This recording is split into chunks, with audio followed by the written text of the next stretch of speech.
What's going on, guys? Welcome back to the channel. We are here in Oklahoma City for probably the biggest qualifying tournament of the year. It's the RPI Qualifier.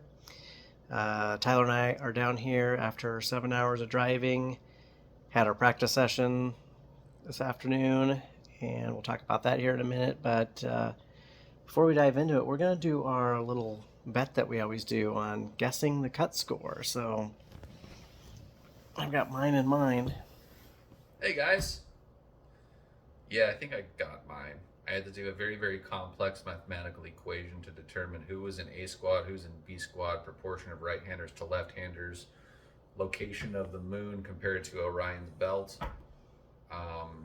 Yeah, and I think I finally came up with the answer to that equation. Just so that you're all aware, we are bowling on a 44-foot Billy Hardwick, right? Billy Hardwick? So. Yeah, Billy Hardwick pattern. We actually had the same pattern in Lincoln at the Midwest Regional, and the cut there was plus 33. Like, I think this one is a much more loaded field. You would definitely agree with that. I would definitely agree with that. But by the same token, during our practice session, man, they were tough. They did not play like they did in Lincoln. You throw any sort of normal shot with any sort of speed, it's going to go right through the break point. But I did find if I throw it really slow, up like 6 with an aggressive ball, it will come in the pocket nice. I also found if I stand like 30 and play more in the middle of the lane with some pearl equipment, that also works pretty fairly well. But there's not a lot of miss room. You miss to the right and you're dead. And if you miss a little left, it's going to go high. So you have to be very accurate. But because of that, it's like, okay, it's a more challenging field, but it's tougher shot from what it seemed like. I don't know if it's just characteristics of the bowling center. I think that I'm going to put my score at minus 34. So it is interesting you're going minus. I'm going to go plus 5. Plus 5, okay. Yeah. This particular house, I think it just plays challenging. Part of my reason for going as low as I did is I think in the practice squad, which as we all know is not really indicative of what our actual lane play conditions are going to be like. Everyone's throwing equipment that they're probably not even going to throw tomorrow. I noticed that the people who were trying to play deep and were trying some different equipment on that line had the deeper lines had a lot of over-under reaction. So you were either flagging the head pin or you were going through the face. There really wasn't a lot of great deep playing shots. The people I saw really doing the best were when we finally tried to play way outside with reactive equipment on I'd call it a traditional urethane line with strong reactive equipment. So I don't think a lot of people are going to do that. So they're either going to try to play outside with urethane and it's going to get a little wonky, a little quick, or they're going to be playing a line that doesn't have a lot of miss room. There's going to be a lot of over-under sort of reaction. And, I think the scores are going to be a little sporadic because of that. So that's why I went a little bit lower than... Definitely going to be a speed-sensitive pattern. So I think the people that can control their speed, throw the ball the same speed each time, so they have to try to soften it up a little bit, not get too fast, are going to have the best look out there. So anyway, so that's the deal. So we've got a candy bar on the line for whoever has the closest cut score. I'm still probably going to win the cut number. That seems to be the only bet I really win most of the time. Yeah, we have our standard bet too of whoever has the better overall score has to or earns dinner from the other person on Saturday night. So just the qualifying score. Hopefully y'all enjoy. Make sure you hit that subscribe button and we'll see you on the lanes. Hit it.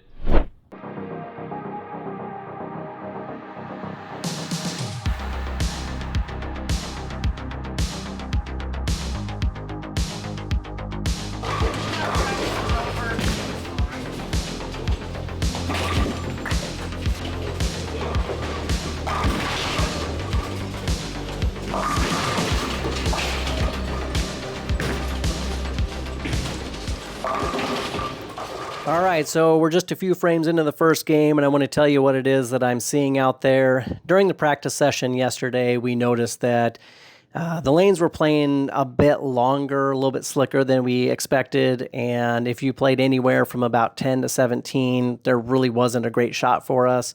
For me, if I played up around 5 or 6 with a very aggressive ball with a pretty slow ball speed, I had a pretty good look. I also had a decent look if I moved all the way to the left and kind of slow-wheeled it, but I felt really comfortable laying down and in. During practice in this first game, when I tried that same line up around 5 or 6, I went Brooklyn the first 3 times I tried that in practice. So I started experimenting with equipment and moving left a little bit, found myself into the Black Widow 3.0, playing a slightly softer than normal ball speed, standing around 21, throwing across 13 or so out to about 8, and that line looked pretty good. It was a bit flat, so if you missed it a little bit right, as you saw in the first frame, you're going to come up light, and I left a split. If I pull left a little bit like I did in the second frame, it's going to go high. So you do have to be very accurate with your mark, but I had a good shot in the third frame, and that's a shot that I'm going with.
Seven, 10 and a tenth is not a good time, but Still plus.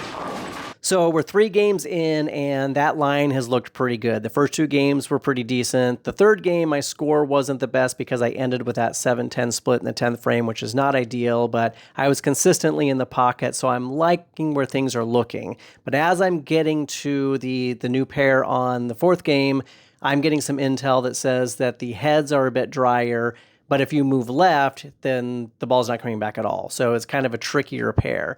So I'm going into game 4, starting out with something a little bit cleaner to see if I can stay ahead of the transition. So I'm going into the hammer effect.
And as you saw there in game 4, the hammer effect did not work the first 2 shots. I actually left a washout in the first frame and moved a little bit, still went light, left a split in the second frame. So 2 opens to start, switched back to the 3.0, finished off the game, and actually salvaged a 190 something. So not too bad considering the start. Probably didn't need a transition. I must have been in a different part of the lane than the intel that I received. But I was able to discover that and switch back and salvage a decent game out of that. So moving into game 5, though, I'm expecting the transition's going to start soon.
ball on the 10th. Holy moly. That was not a good game.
All right, so games 5, 6, and 7. This is where transition started, and this is where things started to fall apart a bit for me.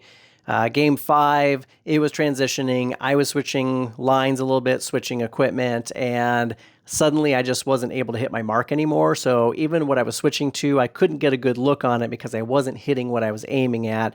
Ended up with a 160-something game 5, which wasn't looking good. Game 6, that pair was just incredibly tight. Everything that I threw just was sliding. Nothing was hooking, not even the 3.0. I ended up switching to my Jackal Ghost, which I had sanded to 500. It was the only thing I had that could read the mid lanes. And I pulled the first few. You saw me get a couple Brooklyn strikes in there. Did throw some good shots at the end there, so I was able to actually salvage out a decent 2-team game that game, despite really not having a good look at all that game. But then game 7 is where everything fell apart, and I started out with the Jackal Ghost again. Probably shouldn't have because the new lane, the new pair was not nearly as tight, and I ended up I threw the first one out the window. Second one I left a Greek church. Switched balls through a good one, and then another Greek church, and then I ended up throwing 4 balls in 6 frames to start and just did not have a look, could not find anything. Ended up with 4 splits and a washout open, so 5 opens in one game. That's going to completely derail your score. I was plus after 6 games and was still in it considering the cut score was plus 12, but going minus 71 in a single game, that's going to pretty much end your tournament. So that wasn't looking too good.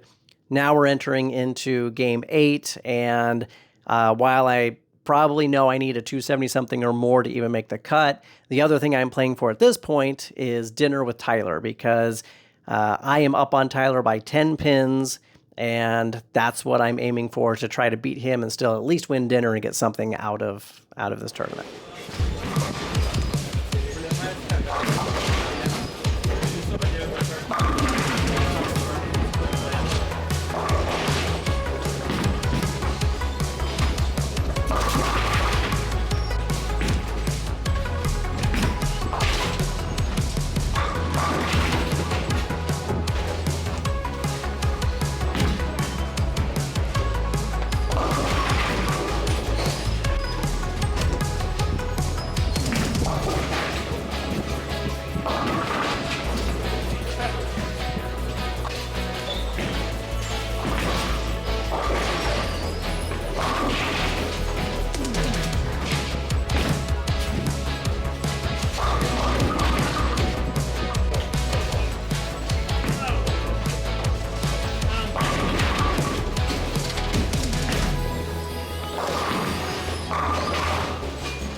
So as you can see, what I decided to do in this last game was I wanted to move left, throw something that was long and really flippy in the end, but slow wheel it a bit. So I was throwing my track Theorem, and I started out standing about 35, and for the first few frames, it just wasn't enough, and I inched over left and finally ended up standing at 40, throwing somewhere closer to 5th arrow, and it looked pretty good for a couple frames.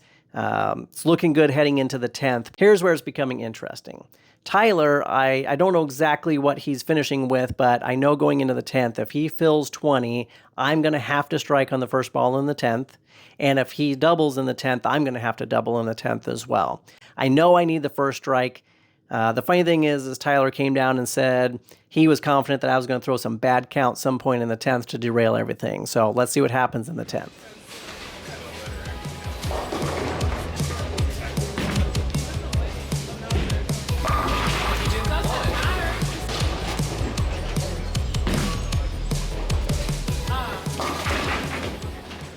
So after a beautiful first ball, the second ball, I leaked out just a tiny bit, and of course, a 6-count split. So Tyler's laughing back there thinking that I throw a bad count. Now, I don't exactly know what I need. I'm feeling like I might need all of them to tie or win by 1. And 3 is either going to lose by 1 or tie. I know 2 or less, and I'm probably going to lose. So I have to decide now, do I go for the count and get 3, or do I try to pick this up? And not knowing exactly what I needed, I decided to take the risk, and I said, I'm going to try to pick this up because I feel like I need it to win. So let's see what happens on the spare.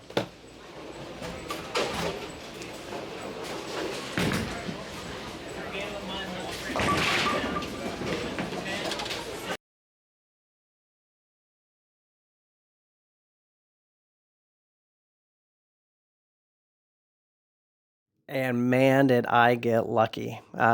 Just barely I didn't quite hook it over there far enough, and I just tripped the 8 over into the 10. And as it turns out, as you see from the final scores, I ended up winning by 1 pin. That didn't make Tyler too happy, so he owed me dinner, and you can see us here at Old Spaghetti Factory. So appreciate you, Tyler, for buying my dinner for the night. At least I got something out of this tournament. This is probably going to be our final tournament or our final PBA regional of the year. There is one more in Fort Sill, but both Tyler and I are far enough out of the points that we would have to win the next one in order to make it into the Fire Lake Invitational. Second place might get us there, but probably not. It's probably a win or nothing. So we're likely going to both opt out of the Fort Sill. So we're going to use the time to work a little bit on our game, bowl our leagues, and then do some local tournaments as well. So I'm going to be turning 50 at the end of the year, bowling some PBA 50 events next year. So I just really wanted to use all this as a tune-up to get myself ready for that. So we'll see what next year has in store for us. Really appreciate you guys going on this journey with us, watching our channel, subscribing, commenting, liking. It's greatly appreciated. If you haven't subscribed already, please do that. Otherwise, we will see you guys in the next video. How'd you get to be so cool?